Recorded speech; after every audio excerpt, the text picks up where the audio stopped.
Assalamualaikum warahmatullahi wabarakatuh. Kembali lagi bersama saya Putri Indasari. Di sini kita akan membahas mengenai materi pengadaan pegawai. Di sini kompetensi dasarnya yaitu 3.5, menerapkan sistem pengadaan pegawai, dan poin 4.5 yaitu melakukan pengadaan pegawai. Dengan tujuan pembelajaran yang pertama, peserta didik dapat menjelaskan pengertian pengadaan pegawai. Yang kedua, peserta didik dapat mengidentifikasi tahap-tahap pengadaan pegawai.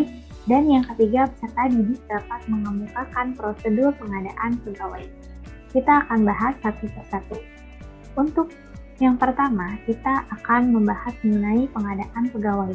Pengadaan pegawai adalah kegiatan mengisi formasi yang diperlukan pada umumnya disebabkan adanya pegawai yang berhenti, pensiun, meninggal dunia, atau demi perluasan organisasi. Jadi, pengadaan pegawai ini yang bertugas untuk melakukan pengelolaan pegawai yang ada di perusahaan. Nah, biasanya pengadaan pegawai di perusahaan swasta dilakukan secara mandiri dengan sistem yang berbeda-beda nih. Nah, sedangkan pengadaan PNS itu dilakukannya secara nasional. Nah, di sini juga ada pengadaan pegawai menurut para ahli.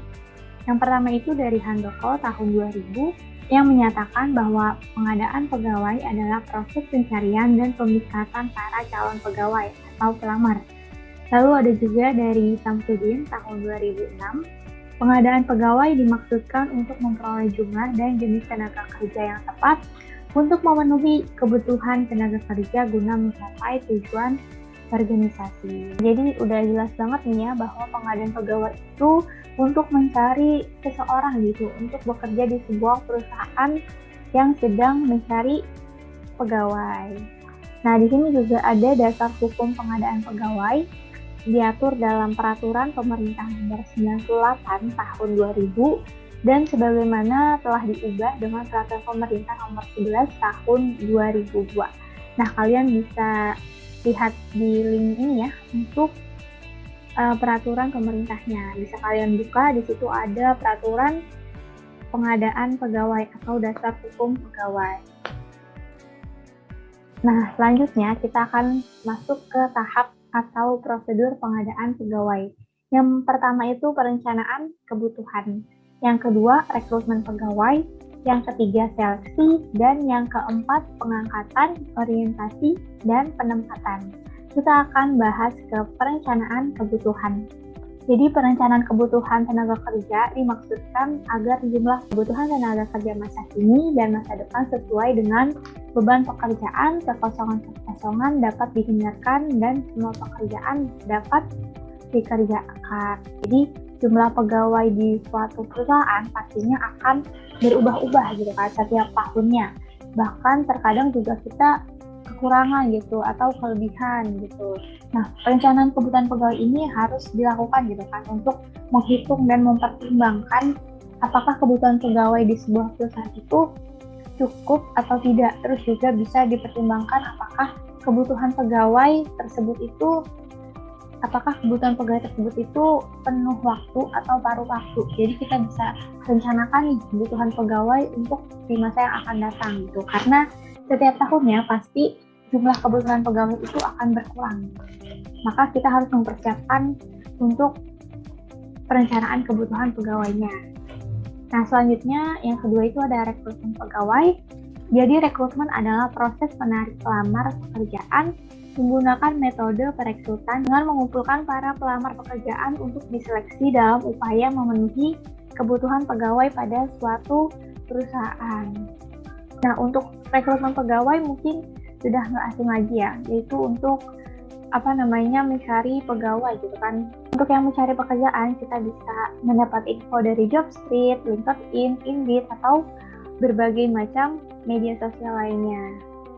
Nah, tujuan rekrutmen pegawai itu apa sih? Nah, tujuannya ialah untuk mendapatkan calon pegawai, pihak manajemen dapat memilih atau menyeleksi calon sesuai dengan kualifikasi yang dibutuhkan oleh perusahaan atau organisasi. Jadi, ketika kita melamar sebuah pekerjaan, pastinya ada tahap-tahap yang harus kita lewati terlebih dahulu nih untuk diseleksi. Terus kalau misalnya pihak manajemen sudah menemukan orang yang tepat, maka akan diberitahukan kembali nih apakah kita lolos ke tahap itu atau tidak gitu kan. Biasanya setiap perusahaan itu mempunyai cara yang berbeda-beda untuk merekrutmen pegawainya gitu. Nah, di sini juga ada proses rekrutmen. Ada sourcing proses, yaitu mendapatkan pelamar pekerjaan dari dalam ataupun dari luar organisasi. Untuk sourcing proses ini bisa dengan cara di bursa kerja, terus atau direct email, headhunter, dan lain sebagainya. Nah, yang kedua ini selection proses, yaitu proses untuk menyaring pelamar pekerjaan.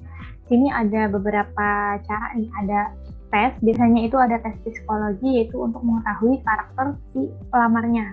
Terus bisa juga wawancara psikologi, itu untuk mengetahui kepribadian si calon pelamar. Misalnya dia mempunyai kelebihan apa, terus kekurangan apa, dan apa yang membuat dia ingin bekerja di perusahaan tersebut.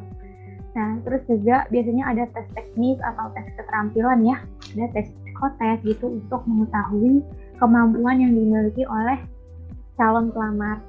Nah, terus yang ketiga nih ada user process, itu proses mencari orang yang tepat.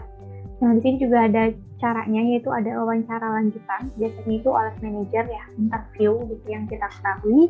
Lalu juga ada tes kesehatan atau medical check up, itu biasanya tes yang diperlukan gitu kan untuk perusahaan, apakah dia kesehatannya baik atau tidak kan.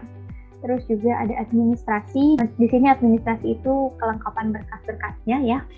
Terus juga ada satu lagi itu orientasi karyawan baru. Jadi informasi yang perlu disampaikan atau yang diketahui oleh si karyawan nantinya.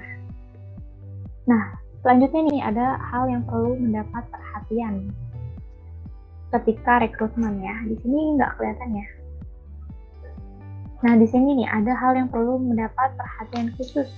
Yang pertama, nepotisme. Nah, kenapa sih harus mendapatkan perhatian khusus?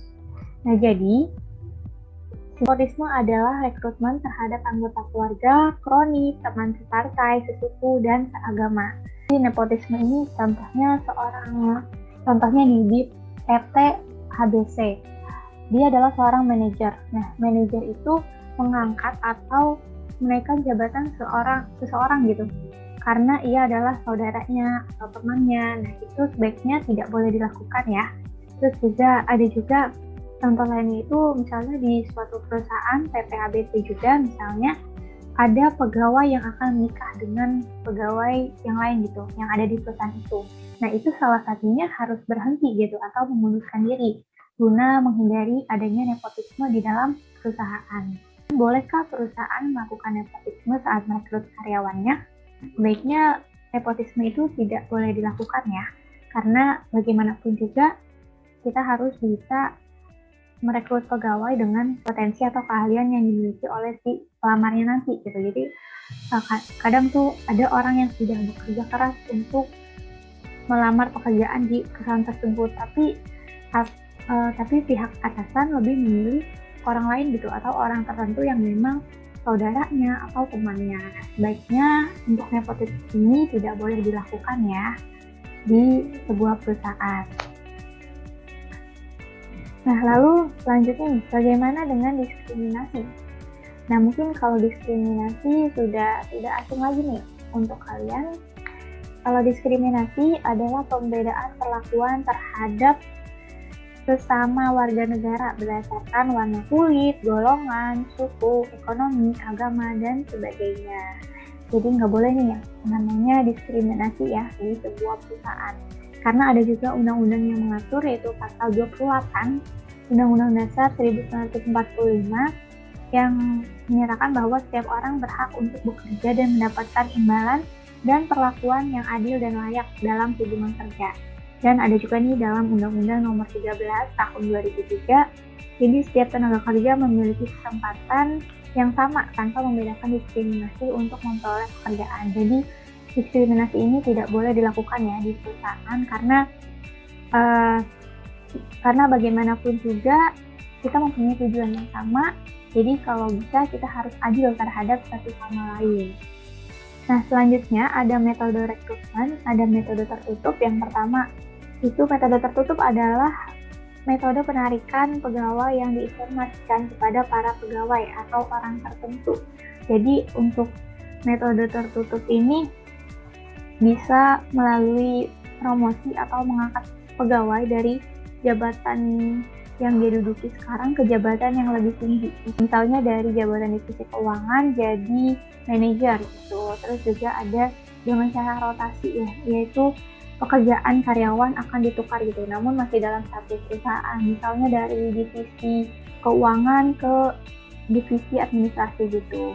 Jadi memang hanya pertukaran karyawan saja. Terus juga ada yang dari rekomendasi karyawan. Jadi perusahaan meminta karyawan untuk menyebarkan informasi dan meminta rujukan calon pelamar itu atau calon karyawannya. Selanjutnya yang kedua itu ada metode terbuka, adalah metode penarikan pegawai yang diinformasikan secara luas kepada masyarakat dengan cara memasang iklan di media massa, cetak ataupun elektronik. Jadi kalau metode terbuka itu lebih luas lagi ya ke pihak-pihak luar gitu kan, di luar dari organisasi, bisa di media sosial, di LinkedIn, di Jobstreet, Indeed, atau di tempat lain gitu kan yang bisa ditemukan oleh orang banyak.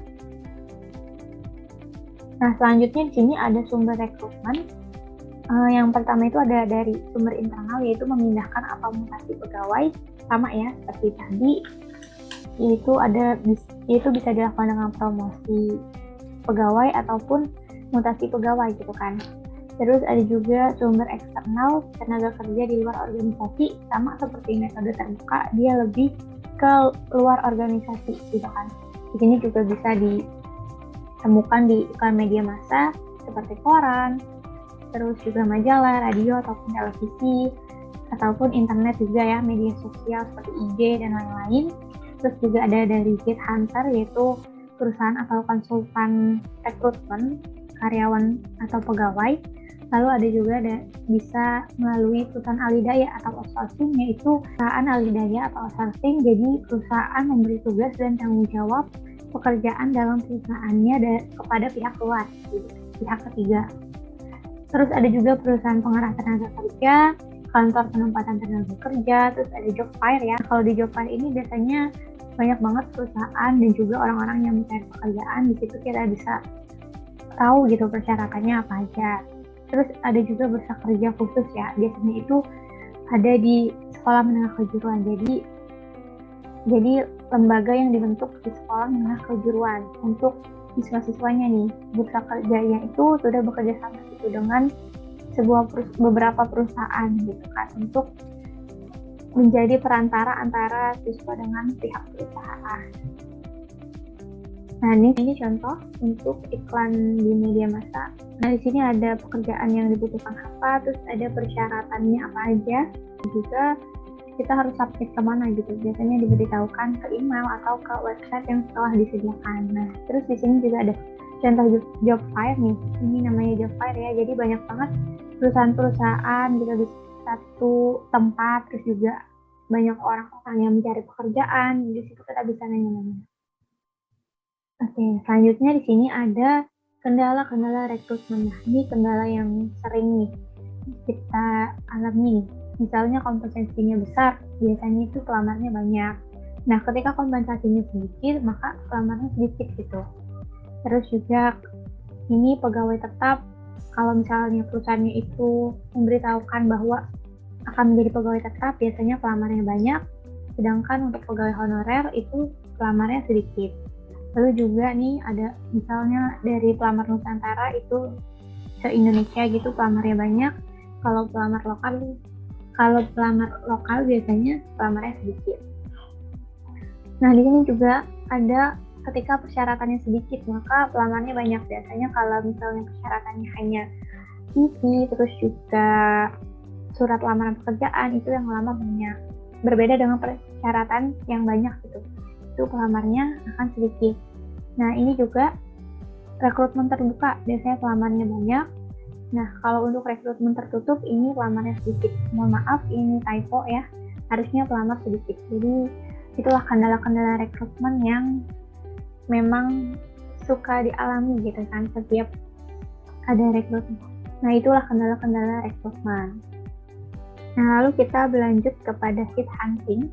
Jadi head hunting adalah pendekatan menemukan dan menarik orang yang mempunyai keterampilan dan pengalaman terbaik untuk bergabung dengan perusahaan.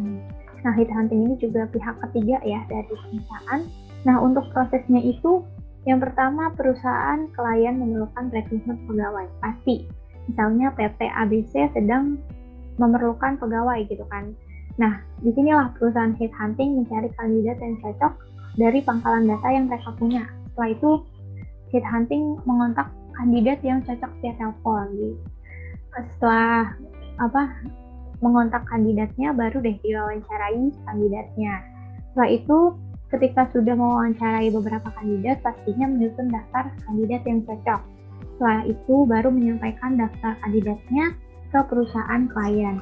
Misalnya, ada 5 kandidat yang cocok, maka diberikan kepada perusahaan klien itu 5 nama tersebut. Yang perusahaan ingin merekrut pegawai divisi keuangan, maka dicarilah dari background pendidikannya, terus juga pengalaman kerjanya, ataupun hal-hal lain gitu yang berkaitan dengan keuangan.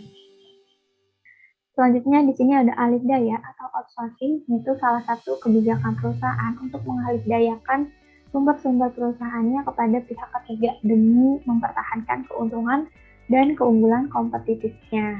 Keuntungan dari outsourcing ini yang pertama itu menghemat biaya, waktu, dan tenaga. Terus yang kedua, perusahaan dapat berfokus pada aktivitas inti usaha. Yang ketiga, kualitas layanan lebih baik.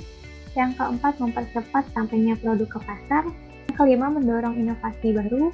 Yang keenam, dapat mengakses keterampilan khusus. Dan yang terakhir itu, tanggung jawab kontrak membuat resiko kerjaan lebih kecil.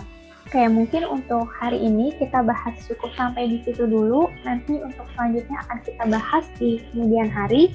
Kurang lebihnya mohon maaf dari saya. Sekian, wassalamualaikum warahmatullahi wabarakatuh.